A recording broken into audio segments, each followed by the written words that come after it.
Intermediate results వచ్చినాయి కదరా, pass అయినావా? 4 సబ్జెక్టులు ఫెయిల్ అయినా. నా కడుపుని చెడబుట్టినావు కదరా, లక్షలు ఖర్చు పెట్టి చదివిస్తే ఫెయిల్ అవుతావా? పారా బయటికి, ఎట్టన పోయి సాగరా. ఎవరు నువ్వు? మీ కొడుకు సూసైడ్ అటెంప్ట్ చేసుకున్నాడు. హాస్పిటల్లో చావు బతుకుల మధ్య ఉన్నాడు. అయ్యో నా బిడ్డ ఎగ్జామ్ లో ఫెయిల్ అయిపోయినాడని కోపంలో తెచ్చిపోమని చెప్పినా. కోపంలో మీరు చచ్చిపోవనొచ్చు, బాధలో వాడు చనిపోవాలనుకోకూడదా? లక్షలు ఖర్చు పెట్టి చదివించినాడన్నారు. ఒక్క క్షణం వాడికి అర్థమవుతుందో లేదో అడిగి తెలుసుకున్నారా? ఒక్కసారి బయటికి వచ్చి చూడండి. చదువు లేకపోయినా చరిత్ర సృష్టించిన వాళ్ళు ఎంతో మంది ఉన్నారు.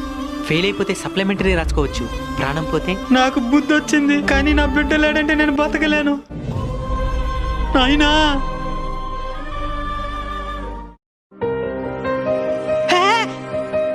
ఎగ్జామ్ లో ఫెయిల్ అయిపోయినానని మా నాయన చచ్చిపోమన్నాడు. నేను చచ్చిపోతాను. మరి అదేనైనా ఎగ్జామ్ కు ముందు బాగా